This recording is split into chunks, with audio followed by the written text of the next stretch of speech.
pas forcément. Alors tu vois, en fait, ouais, je trouve que Duodoken c'est un perso qui a de la sauce dans certains moments, mais des fois ça peut être vraiment chiant à regarder. Ouais, si ça campe, Voilà. les choses comme ça. Mais voilà, Poney nous a déjà prouvé que sur certaines phases d'avantage, Dokken ça peut être vraiment stylé et j'espère qu'il va pouvoir illustrer mes propos. Tout de suite sur Tonen City, Barbe 12 contre Odieux Poney, le duel fratricide de Dynamite. On va directement commencer avec la canette du côté de Ducken ainsi que Lucas qui va zoner un petit peu à coup de backer, ça va être whiff, double grab, tu vois, là il va envoyer, il envoie dans la coup... canette, puis juggle avec le upper, tu vois, c'est ce genre de phase que du je coup, c'est vraiment, ouais, c'est full géométrie du coup. Exactement. Ah ouais, c'est très impressionnant et du coup ça doit être un personnage quand même assez dur à jouer, je pense du coup pour... Il faut bien le connaître en fait. Faut vraiment full main à mon avis du coup, je pense pas qu'il ait un... c'est pas un personnage qui se secondarise. Ouais. Et c'est un personnage qui est très intéressant. Alors quelque chose aussi qui n'est pas très connu, mais c'est la canette qui sort frame 1. Du coup c'est un excellent combo breaker. Alors très bien joué là. Il a fait tomber la canette avec un ping. Ah merde. Ah malheureusement c'est dommage de la part de Barbe.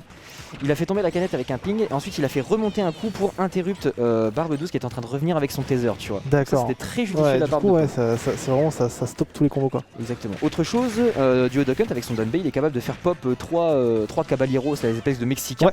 Il y en a qu'un seul qui kill vraiment très bien, mais les 3 sont capables de wall plutôt bien face à des projectiles. Donc ça il va pouvoir en faire un très bon usage, notamment face au pick fire de Lucas dont Barbe 12 aime beaucoup abuser. Du coup c'est très bon, du coup ça va pouvoir empêcher Lucas d'approcher avec son projectile. C'est vrai que c'est du coup c'est assez intéressant. Voilà, alors là ça pareil, le side B de Ducken qui s'appelle le pigeon d'argile est un coup qui est très intéressant dans le sens où il met plusieurs hits, il est très long quand tu le prends et du coup ça te permet d'extend tes combos, de rapprocher, de conserver ta phase d'avantage. Cependant tu as un énorme lag une fois que tu le lances et du coup si il esquive le pigeon d'argile, il est très facilement punissable et ça j'espère que Barbe 12 va réussir à en faire usage. Alors ça par contre c'est quelque chose que je viens de remarquer qui est très intéressant à noter, c'est que les caballeros, les mexicains là de Duodoken wall les projectiles, sauf que le piqué fire de Lucas, quand il le proc sur une cible, il crée une gerbe de flamme. Et si Duodoken est juste derrière le caballeros, il arrive à prendre la gerbe de flamme et il se fait knockback. Et du coup il fait quand même knockback. Ouais, c'est vrai que c'est intéressant. Du coup s'il arrive à être s'il est trop près du coup du caballeros, du coup il pourra se prendre quand même l'attaque. Donc là il y a vraiment intérêt à ce que Poney se méfie vraiment de ça parce que ça peut prendre des stocks, tu vois. Ouais. D'ailleurs il a toujours pas pris de stock avec son Lucas. Et du coup pour l'instant Barbe 12, du coup Poney qui a le lead finalement. C'est parti, il y a de la géométrie, la canette, j'envoie dans la canette, j'essaie de reprendre avec un upper. La canette encore qui touche. Pour l'instant, il prend quand même le smash, le dun smash comme ça, vanilla, saveur nature. Le Burry qui a pas tort. Terrible. Je sais pas ce qui s'est passé, je pense que Poney a juste drop shield, tu vois. Mais celui-là, je dois avouer que je m'y attendais pas. Pareil, le backer qui est en plusieurs hits, donc ce qui veut dire que là il a pu tuer Caballeros et quand même mettre le backer sur le Duodoken, donc ça c'est assez intéressant aussi. Oula, alors oui, un truc aussi très important, le F-Smash de Lucas est un reflect, ça peut être très intéressant. Oui, avec le...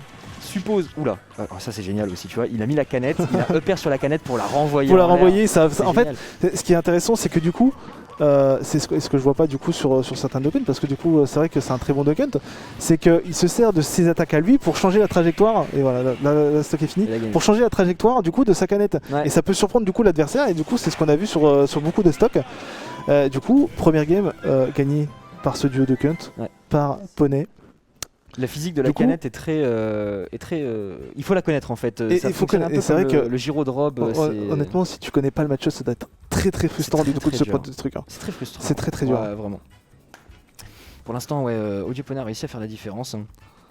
Il a très bien joué avec son jeu de projectile. Il a permis. En fait, ce qui est intéressant, c'est qu'avec sa canette, son pigeon d'argile, ses caballeros, plus les coups du Duodoken au corps à corps, il est capable de couvrir tellement d'options, de mettre tellement de hitbox. C'est impressionnant. Et vu que c'est beaucoup d'attaques à très grande distance, il peut zoner largement toute la game en fait. Et les phases d'avantage sont très bien, il a de très bons kills confirmes, tu l'as vu à base de throw, je balance dans la canette, je rush up avec un upper. Ça c'est les plus classiques, c'est le back throw. C'est une des spécialités de Poney en tout cas. Ouais, bah après ça j'ai déjà vu sur certains, les classiques, la throw, une tout canette, ça c'est déjà, ça j'ai déjà vu, mais certains trucs c'est vrai que le upper du coup dans la canette, ça j'avoue que j'avais pas trouvé.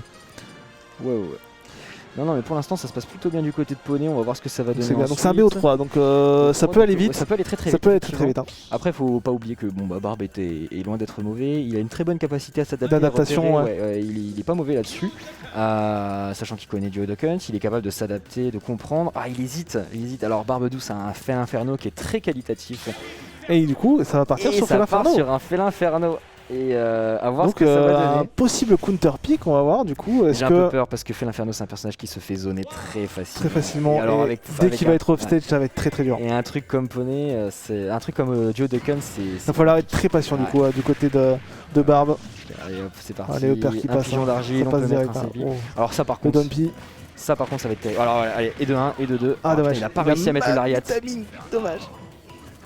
Le Neutral B de Fell Inferno qui est un excellent auto-shield. Auto-shield, en plus. Ça marche très bien. Le fer, le falling fer en short top qui fonctionne très bien aussi. Le side B qui peut. Le Neutral B de Fell Inferno qui peut très facilement shield break. Si tu prends tous les hits, ça shield break avec un shield à fond. Donc se méfier. Joli fer. Et les punitions de Fell Inferno sont absolument terribles. Voilà, il a eu la roll. Allez, c'est parti, c'est la stock. Bon. En plus, ça a été buff il y a pas longtemps. Maintenant, le CB va beaucoup plus vite. C'est vraiment. Ouais. Donc là, pour l'instant, ça a l'air d'être un pick qui a l'air d'être fonctionnel et ça rechoppe et ça met. En plus, ça a de l'armor ce truc. Hein. Ouais, en vrai, c'est vrai que. Alors ça, c'était bien vu de la part de Poney. Après, faut pas oublier que. Ça reste un personnage avec une recovery très mauvaise quand même. Donc heureusement qu'il est bon sur le stage. Parce que s'il était mauvais sur le stage, encore en plus, ça aurait été très dur. Je suis d'accord. Alors tu vois, je trouve que ce coup-ci, la verticalité du terrain due aux deux plateformes de Small Battlefield joue beaucoup plus en la faveur de Fell Inferno que de Duo Duck Hunt. Je m'explique.